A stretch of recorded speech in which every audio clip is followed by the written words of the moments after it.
Yeah, well, continuing the proverbial pick a mix of offerings that we have here for you on the KCLR Daily, going from talking about the Occupied Territories Bill to talking about things that you can watch on the TV. If you don't want to watch the news and get involved in all that big type of stuff, Max Jones, student of TV and media production at SETU Carlow, joins us now to give us his choices from Amazon Prime, Netflix and indeed the cinema, I think. Max, good afternoon.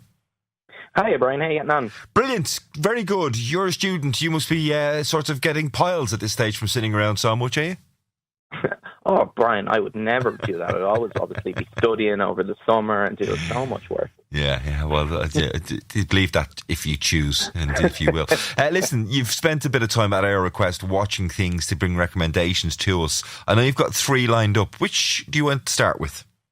I'd love to start with Too Much first, actually. Okay, Brian. Go ahead and tell us all about that. It's available, I believe, on Netflix. It is. It's the full 10 episodes dropped there last week, and honestly, didn't expect to like this show as much as I did. It's a pretty standard kind of premise. It's a woman moving to moving to the UK from America to kind of live out that British fantasy that she's seen in movies.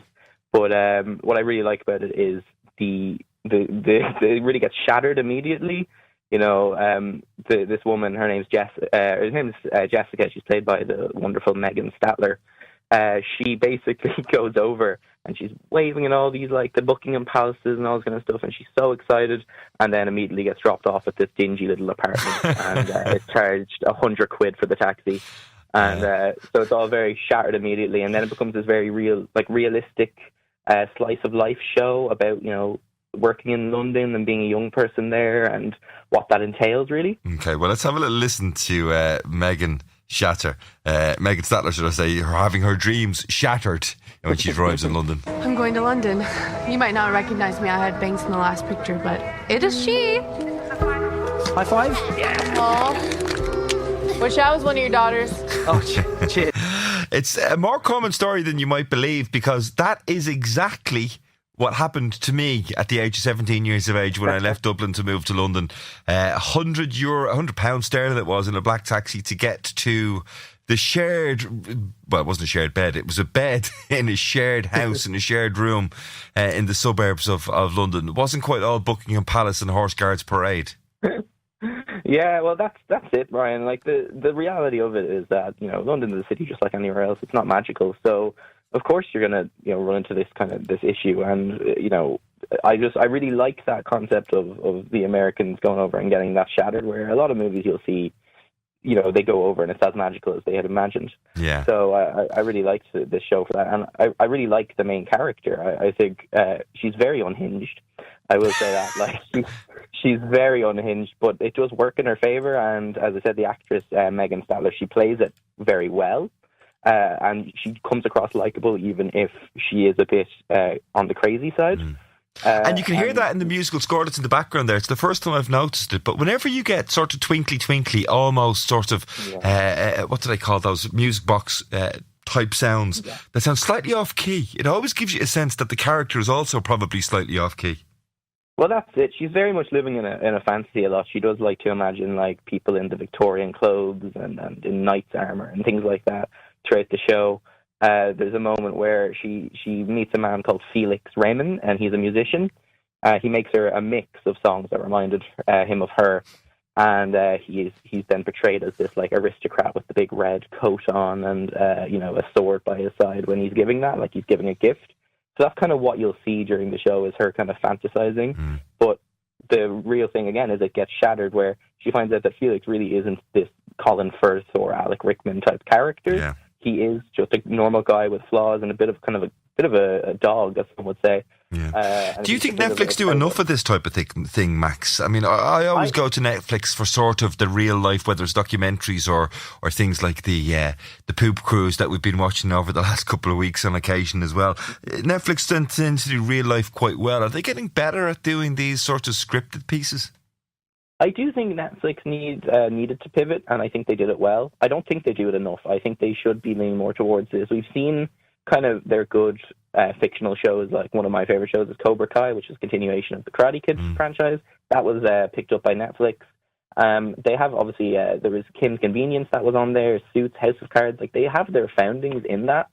But the real, like, what they should be doing, I think, is more of this, because I feel that Disney Plus has taken them over on more interesting documentaries. Yeah. They obviously have Nat Geographic. They have all the Fox stuff and all those like other big companies that have been making documentaries for years, and they have their standings in that. So they are definitely overtaking them in that regard. Okay. And I do think Netflix need to pivot.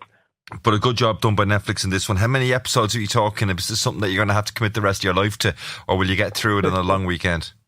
Well, there's about 10 episodes. They're about 45 to an hour. Chunky enough. So chunky enough, but it's perfect for a nice rainy weekend like we're going to have. Thanks very much. Yeah, I'm off on 2 weeks holidays, so I'm taking serious note of these. Listen, let's go from one streaming service to the other. Amazon Prime have a thing called Countdown. You've been looking at it. What's it about?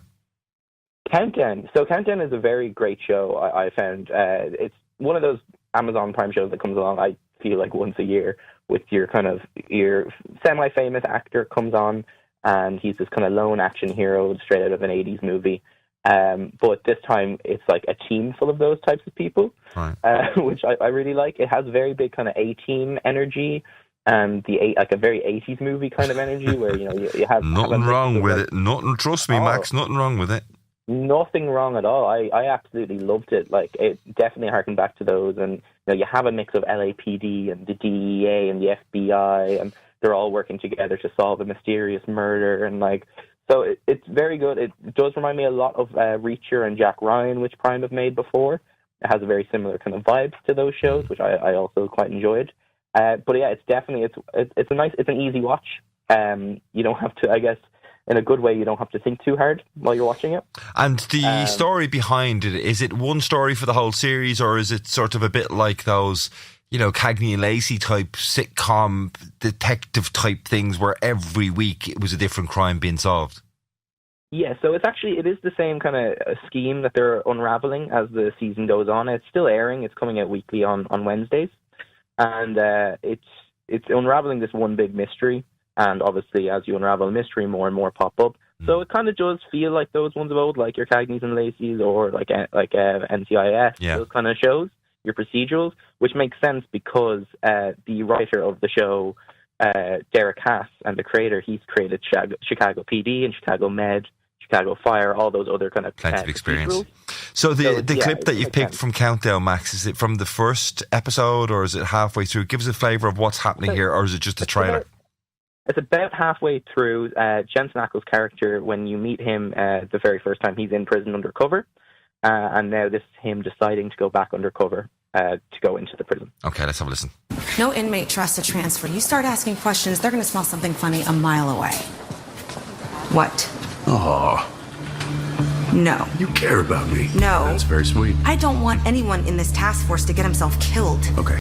It's amazing the way they can always find a lighter approach to these. That's Countdown. It's on Amazon Prime, dropping every Wednesday, once a week. I hate it when they do that now. We want everything on demand now. None of this waiting for next week. That, realistically, interestingly enough, maybe it's so 80s in that approach, isn't it? Damn, I'll have to wait till next Wednesday to see what happens. Last, but by no means least, Superman, the original superhero, I think. Oh. Should he be consigned to the annals of comic books now, or is it still worth it, or is this new movie being a real revival of the Caped Crusader?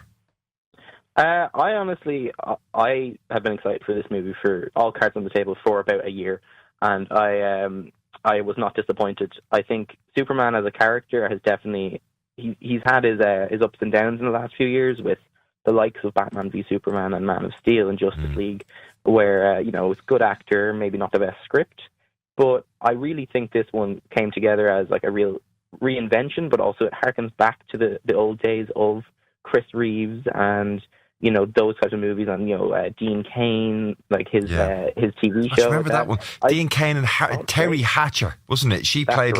She was stunning. She was a bit of. You've done me a good service there, Max, because you've reminded me of my crush on Terry Hatcher, and that sort of. It was fabulous. Well, she was a great Lois Lane. She came back, I believe, for Smallville and stuff like that. And that's the thing about this character. He's been done so many times, so how do you do it originally? And it took a very similar approach, I feel, to Tom Holland's Spider-Man, the new ones, where they just skip the origin and they drop you right in the middle of an adventure that he's already having. it feels like going to the shop and picking up a comic book. And look, might not know all the characters, but you get the gist of the story anyway, and then you'll end up kind of maybe going off and learning about those characters in your own time. So that's what I really liked about it. Well, let's have a little listen to 15 seconds to give us the gist of it. Lex, I tried to stop him. It's fine, Heather. Superman, we finally meet. Would you like a coffee? Where's the dog? Dog? The dog, loser! You took the dog! That's right, you get all of this. And of course, you can't have Superman without Lex Luthor, can you? No, you cannot. And I think Lex Luthor was maybe one of my favourite parts of this thing, if not my favourite part. Nicholas Hoult plays him so well with just the right amount of maniacal, but the same, like another great amount of just calm and collected and real life kind of. This man who was so smart and was seen as the savior of humanity before an actual savior of humanity came along. Yeah. And in a world without superheroes, he would have probably been considered the closest thing to one. Do you reckon actors enjoy, Max, do you reckon actors enjoy playing the villains more than they do the superheroes? Because they always seem more nuanced. There's always a bit more depth to them and a creative choice as to how you play them. I'm thinking, for example, any actor would much rather have played Lex Luthor or indeed the Joker, for example, in the Batman series than they would have, probably played the Dark One as Batman or, the real American hero that Superman was. The bad guys are always much more interesting. Well, it is funny you bring that up because Nicholas Hoult got this role for Lex Luthor when he auditioned for Superman. And they liked him so much that they ended up giving him the role for Lex Luthor. And I think that was a great choice. And yeah, I'd say it's so much more fun to just be maniacal and laughing and just, I think that's such a much more interesting to play than a stoic kind of hero who is all good and everything. But I do think David Cornsweet, the man who's playing Superman now, he definitely had a lot of fun. There's a lot of pictures of him behind the scenes with kids and stuff where, he's in the Superman suit and he's talking to them and he's lifting them up and stuff like that. And I think that's a great amount of fun. And he talks about, in interviews, the figuring out what face he's going to make when he's flying. And, you don't want to look too silly. The challenges of playing a superhero. Hey, it's a difficult job. It's probably trying to worry. And all that, yeah. Listen, Max, I really appreciate that. A great little roundup of 3 options for you there. Countdown on Amazon Prime, dropping once a week every Wednesday. Too Much on Netflix, as you heard Jessica, played by Megan Statler, and of course Superman, a story we all know and love so well, a real popcorn one. Max, thank you very much for joining us, student of TV and media production. The future looks bright when you've got students like that around the place. Take care, Max, have a great week and we'll talk to you again soon. Yeah, you too, Brian. Bye now.